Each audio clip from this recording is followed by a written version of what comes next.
지금 대통령께서 입장하고 계십니다.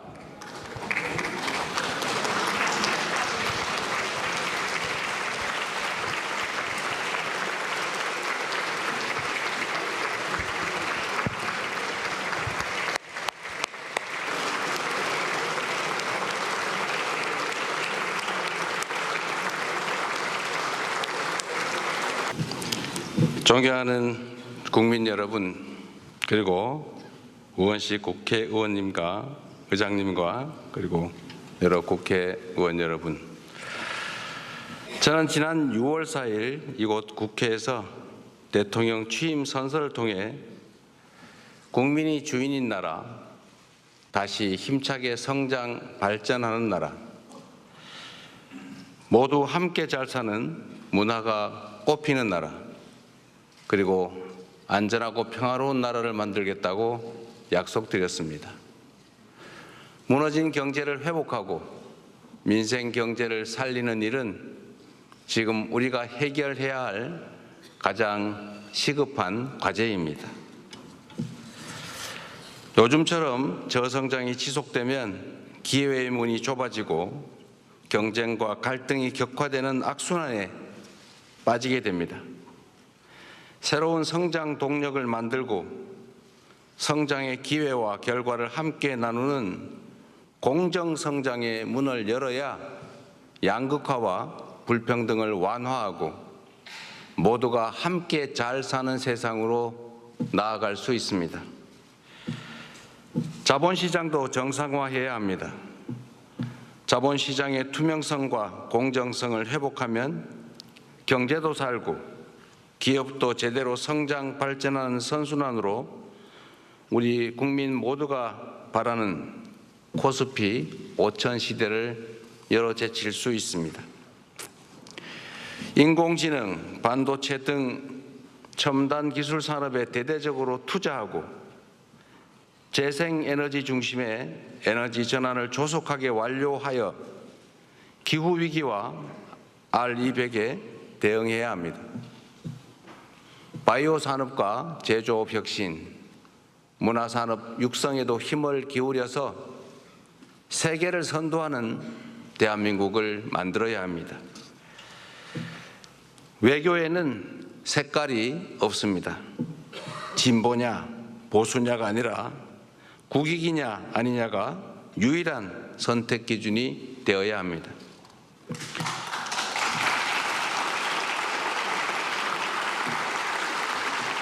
감사합니다. 우리 국민의힘 의원들은 반응이 없는데 이러면 좀 쑥스러우니까. 네. 국익 중심의 실용 외교로 통상과 공급망 문제를 비롯한 국제 질서 변화에 슬기롭게 대응해야 합니다. 한반도와 한반도의 평화와 안정을 확보하는 일도 더없이 중요한 일입니다. 평화가 밥이고 평화가 곧 경제입니다. 평화가 경제 성장을 이끌어내고 경제가 다시 평화를 강화하는 선순환을 통해 국민의 일상이 흔들리지 않는 나라를 꼭 만들겠습니다.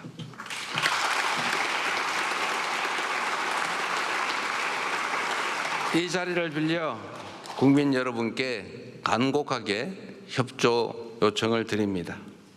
새로운 나라, 진짜 대한민국을 만드는 일은 대통령 혼자 또는 특정한 소수가 할 수 있는 일이 아닙니다. 예측 가능하고 합리적인 사회를 만들기 위해서는 우리 모두가 최소한의 합의를 꼭 지켜야 합니다. 규칙을 어겨서는 이익을 볼 수 없고 규칙을 지켜도 결코 손해보지 않는 그런 공정한 사회를 만드는 일 역시 모두의 협력 없이는 불가능합니다. 공정하게 노력해서 일궈낸 정당한 성공에는 우리 모두가 박수를 보내는 그런 합리적인 사회를 꼭 만들어야겠습니다. 기득권과 특권, 새치기와 편법으로 움직이는 나라가 아니라 공정의 토대 위에 모두가 질서를 지키는 상식적이고 합리적인 사회로 나아가야 하는 것입니다.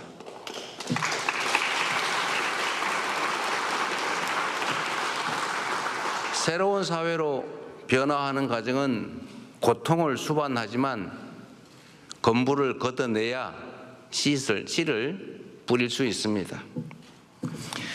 하나된 힘으로 숱한 국난을 극복해온 위대한 우리 대한 국민들의 저력이라면 어떤 어려움도 능히 이겨낼 수 있다고 확신합니다. 작은 차이를 인정하고 포용하면 새롭게 출발할 수 있습니다. 짧은 기간이지만 이미 많은 것들이 회복되고 정상화되고 있습니다. 이제 한 걸음 더 나아갑시다. 우리는 할 수 있다는 것을 국민들께 보여줍시다.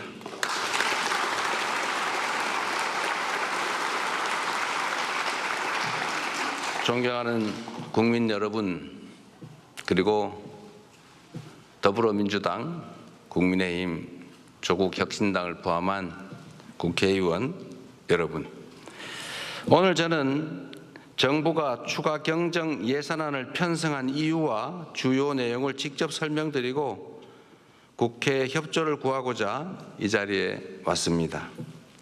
인수위원회도 없이 출범한 정부가 시급하게 추가 경정 예산안을 편성한 이유는 우리 경제가 처한 상황이 그만큼 절박하기 때문입니다. 지금 우리 대한민국은 매우 엄중한 시기를 지나고 있습니다. 수출 회복이 더딘 가운데 내수마저 어려움을 겪고 있습니다. 고물가, 고금리, 고환율에 경제 성장률은 4분기 연속 0%대에 머물고 심지어 지난 1분기는 마이너스 성장을 하기도 했습니다. 중산층의 소비 여력은 줄어들고 자영업자들의 빚은 더 이상 감내할 수 없는 수준에 이르고 있습니다. 세부 경제 지표를 살펴보면 민생의 어려움이 더욱 여실히 드러납니다. 올 초까지 소비, 투자 심리 모두 악화 일로입니다. 올해 1분기 정부 소비, 민간 소비, 설비 투자, 건설 투자가 모두 역성장했습니다. 즉 줄어들었다는 뜻입니다. 구직을 단념한 청년들의 숫자는 역대 최고 수준을 기록합니다. 폐업한 자영업자 수도 연간 100만 명입니다. 취약계층의 가계대출 연체율은 또 급등하고 있습니다. 가계만의 문제가 아니라 금융의 취약성까지 드러내고 있습니다. 코로나 팬데믹도 견뎌낸 우리 경제가 지난 3년간 너무 심각한 위기로 빠져들었습니다. 특히 지난 12.3 불법 비상계엄은 가뜩이나 침체된 내수 경기에 치명타를 가했습니다. 미국발 관세 충격부터 최근의 이스라엘, 이란 전쟁까지 급변하는 국제 정세는 한치 앞을 예측하기 어렵습니다. 그래서 지금은 경제가 다시 뛸 수 있도록 정부가 나설 때입니다. 경제 위기에 정부가 손을 놓고 긴축만을 고집하는 것은 무책임한 방관이자 정부의 존재 이유를 스스로 부정하는 일일 수도 있습니다. 정부의 가장 큰 책무는 바로 국민의 삶을 지키는 일 아니겠습니까?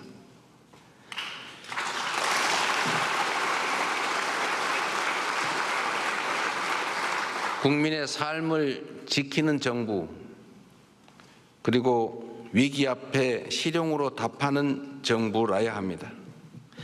이념과 구호가 아니라 경제와 민생을 살리는 실천이 바로 새 정부가 나아갈 방향입니다.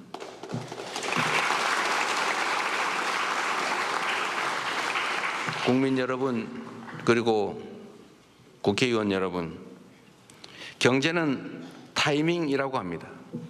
지금이 바로 그 타이밍으로 생각됩니다. 저는 취임 첫날 첫 행정지시로 비상경제점검 TF를 구성하고 경기 침체 극복과 민생 회복을 위해서 30조 5천억 원 규모의 추가 경정 예산안을 편성했습니다. 신속한 추경 편성과 속도감 있는 집행으로 우리 경제, 특히 내수 시장에 활력을 불어넣는 것이 중요하다고 판단했습니다. 경기 회복의 골든타임을 놓치지 않도록 국회에 적극적인 협조를 부탁드리면서 추가 경정 예산안 세부 내용을 설명드리겠습니다. 첫째, 심각한 내수 침체에 대응하기 위해 소비 진작 예산 11조 3천억 원을 편성했습니다. 약 13조 원 규모의 민생 회복 소비 쿠폰을 편성해서 소비 여력을 보강하고 내수 시장 활성화를 지원하려고 합니다. 소비 쿠폰은 세금을 내시는 분을 포함해서 전 국민에게 보편 지급하되 취약계층과 인구 소멸 지역은 더 두터운 맞춤형 지원으로 편성했다는 말씀을 드립니다. 모든 국민들은 1인당 15만 원씩을 받으시되 형편과 지역에 따라 최대 52만 원까지 지원하게 됩니다. 지역 경제에 숨을 불어넣기 위해 지역사랑 상품권에 6천억 원 국비를 추가 투입해서 할인율을 인상하고 발행 규모를 8조 원 추가로 확대했다는 말씀을 드립니다.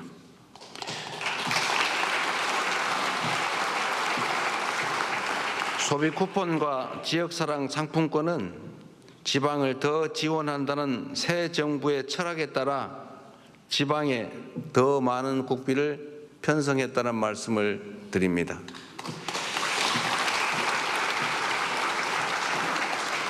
둘째, 경기 활성화를 위한 투자 촉진 예산 3조 9천억 원을 편성했습니다.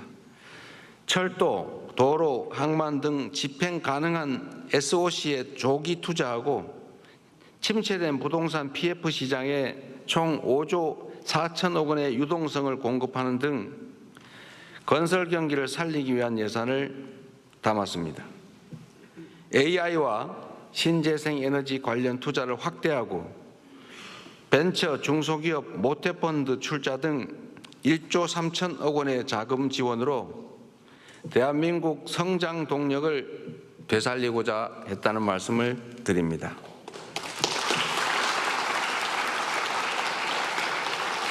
셋째로 소상공인, 취약계층 등을 지원하는 민생안정 예산을 5조 원 담았습니다. 같은 경제 위기 상황이라도 고통의 무게는 같지 않습니다. 코로나 팬데믹 위기부터 12.3 불법 비상계엄까지 극심한 고통을 겪고 계신 소상공인, 자영업자, 취약계층을 위한 특단의 대책이 필요합니다. 새 정부는 빚을 갚을 여력이 없는 취약차주 113만 명의 장기 연체 채권을 소각하겠습니다. 7년 이상 연체된 5천만 원 이하 채무를 정리해서 사실상 파산 상태로 상환 능력을 상실한 분들이 다시 정상적인 경제 활동에 복귀할 수 있는 기회를 부여해 드리려고 합니다. 성실하게 상환 중인 소상공인 여러분들에게는 분할 상환 기간을 확대하고 이자를 추가 감면할 것입니다. 폐업 소상공인의 재기 지원을 위해서 폐업 지원금도 인상합니다. 구직급여와 국민 취업 지원제도 확대 등 고용 안전망 구축에도 1조 6천억 원을 편성했습니다.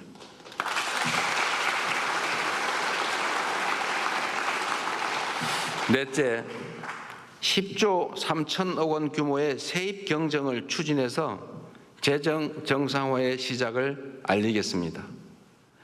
이번 추경안에는 세입 경정을 반영했습니다. 재정 안정성과 국회의 예산 심의 확정권을 존중하기 위한 것이라는 점을 말씀드립니다. 2023년과 24년 이 두 해 동안 도합 80조 원 이상의 세수 결손이 발생했습니다. 그리고 올해도 상당한 수준의 세수 결손이 예측됩니다. 만약 세수 결손을 방치할 경우에 정부는 연말에 예산을 대규모 불용 처리할 수밖에 없게 됩니다. 이렇게 되면 정부가 예산을 계획만큼 지출하지 못할 뿐 아니라 지방재정 지원도 줄어들게 됩니다. 이는 사실상의 긴축재정 운용으로 민생과 경기 회복의 걸림돌이 될 수밖에 없습니다. 새 정부는 변칙과 편법이 아닌 투명하고 책임 있는 재정 정책을 펼치려고 합니다. 추경안에 세입 경정을 반영해서 이미 편성한 예산이라 해도 필요한 사업만을 적재적소에 집행하려 하는 것입니다.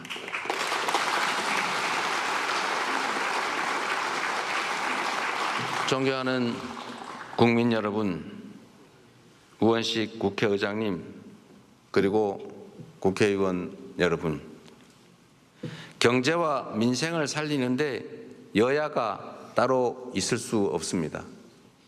이번 추가 경정 예산안은 경제 위기 가뭄 해소를 위한 마중물이자 경제 회복을 위한 최소한의 조치입니다. 정부가 추경안에 담지 못한 내용이 있다면 국회 예산 심의 과정에서 주저하지 마시고 의견을 내주시기 바랍니다. 특히 우리 야당 의원님들께서도 필요한 예산 항목이 있거나 삭감에 주력하시겠지만 추가할 게 있으시다면 언제든지 의견을 내주시기를 부탁드립니다. 다행히 새 정부 출범 이후에 정치적 불확실성이 해소되면서 소비 심리가 많이 개선되고 있습니다. 정부는 앞으로도 든든한 민생의 버팀목이 되도록 노력하겠습니다. 오직 실용 정신에 입각하여 국민의 삶을 살피고 경기 회복과 경제 성장의 새 길을 열기 위해 최선을 다하겠습니다. 대한민국 경제의 활력을 되찾고 국민이 행복한 나라를 만드는 데에 국회가 적극 협조해 주시기를 부탁드리면서 우리 국민의힘 의원님들 어려운 자리 함께해 주신 점에 대해서 진심으로 감사하게 생각합니다. 고맙습니다.